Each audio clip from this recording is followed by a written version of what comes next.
Estamos de volta com o CNN Prime Time, com imagens ao vivo do plenário da Câmara dos Deputados. Os deputados concluíram a votação do novo marco fiscal. Os 2 destaques apresentados foram rejeitados e o texto segue agora para a sanção presidencial. Nosso analista Thaís Arbex e Caio Junqueira trazem as informações sobre esse momento importante que estava gerando uma grande expectativa no mercado financeiro. Eu começo, claro, com Thaís Arbex, que está hoje lá no plenário da Câmara. Thaís, quais são as suas impressões dessa aprovação? Márcio, votação muito célere para os padrões da Câmara dos Deputados. Olhei aqui, a votação começou 19h45 e terminou 20h45, ou seja, 1 hora. Eles levaram 1 hora para aprovar esse texto. Agorinha há pouco, o presidente da Câmara, Arthur Lira, anunciou no plenário que a redação final vai agora à sanção presidencial. Lembrando que a Câmara acatou apenas 2 emendas.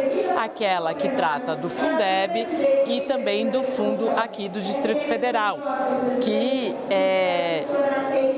foram modificadas pelo Senado Federal, ou seja, a Câmara aprova essas 2 emendas, o restante todo cai, mas a nova regra fiscal do governo Luiz Inácio Lula da Silva está aprovada e aprovada antes, importante dizer, Márcio, antes do envio do projeto da lei orçamentária.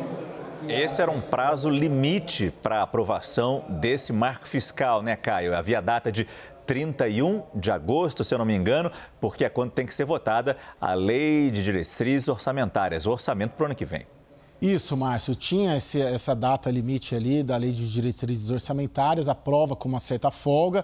Agora, o que a gente pode ler, Márcio, politicamente, é de que toda aquela agenda convergente entre Palácio do Planalto e Congresso Nacional se esgota agora, nesse exato instante, com a aprovação do arcabouço fiscal. Daqui em diante, há uma tendência ali de tudo que a gente tem captado, a gente aqui de São Paulo, a Thaís principalmente, e os colegas, todo o time da CNN lá em Brasília, é de muita divergência daqui para frente. Por quê? Porque nesse primeiro semestre foram aprovadas ali, avançaram-se ali agendas de convergência entre a equipe econômica, Palácio do Planalto e Congresso Nacional. A gente está falando de reforma tributária, que falta terminar, deve terminar, vai terminar, há essa tendência de terminar sim, e também do arcabouço fiscal. Eram as 2 pautas que, como eu estava dizendo antes aqui, são consideradas pela cúpula do Congresso Nacional como agendas de Brasil, muito mais do que agendas de governo. Agora, a gente já começa a captar alguns atritos ali entre o que pensa a equipe econômica / Palácio do Planalto e o Congresso Nacional em termos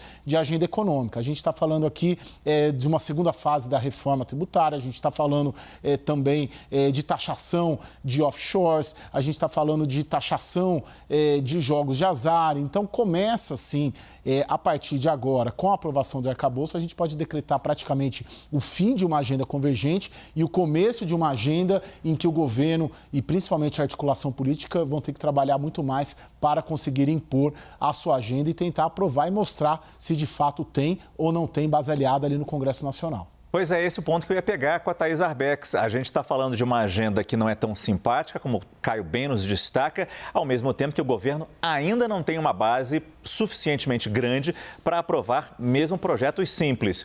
A dúvida que fica é se a reforma ministerial, se vier, vai conseguir agregar mais gente nessa base. Depende do que o governo entregar, Márcio.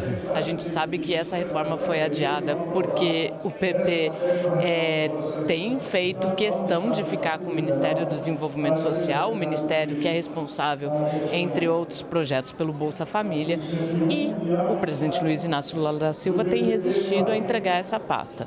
Então depende muito de como essas conversas avançarem. Mas, de qualquer forma, é impossível que esses 2 partidos que estão prestes a entrar na esplanada dos ministérios, estou falando de PP, de Arthur Lira, e republicanos de Marcos Pereira, eles entregarem a totalidade dos seus votos aqui na Câmara. Esse ingresso desses partidos já tem uma margem de manobra, contando que esses partidos não vão entregar totalmente os votos. Mas é claro que, diante desse cenário, como costuma dizer o presidente da Câmara, Arthur Lira, no presidencialismo de coalizão em que o governo não elegeu uma maioria aqui no Congresso Nacional, é preciso fazer acenos e qualquer novo voto é importante, Márcio.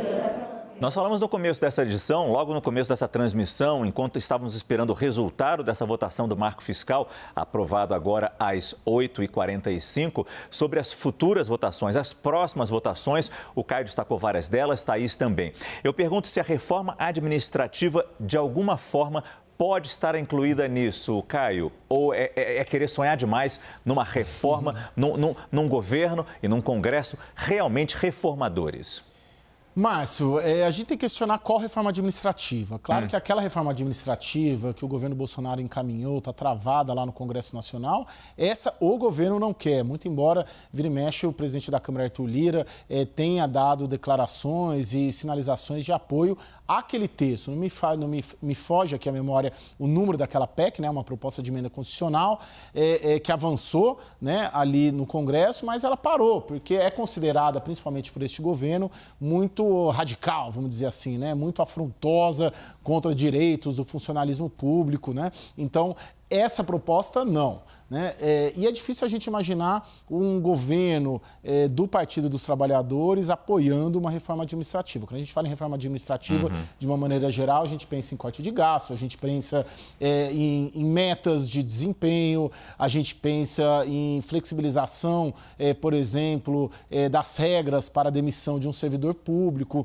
E isso todo, essa agenda, o PT é contra. Então, é muito difícil que avance uma reforma administrativa nesses termos. Agora, o Ministério de Gestão da ministra Esther Dweck, que é uma ministra muito ligada ao PT, se não me engano, é filiada, inclusive, ao Partido dos Trabalhadores, participou da elaboração do programa econômico, eles estão formulando, eu não diria uma reforma administrativa nos termos que se imagina uma reforma administrativa, mas eles estão, sim, debatendo algum tipo de reformulação nos regramentos para servidores públicos. Agora, se a gente pode chamar isso de reforma administrativa, eu tenho minhas dúvidas, né? Mas quando a gente pensa numa reforma, é uma reforma muito drástica, certamente não é isso que o governo do PT está pensando. E também, por outro lado, eu duvido que o Congresso tenha força suficiente para avançar numa reforma administrativa que o Palácio do Planalto não concorde. Então, muito provavelmente,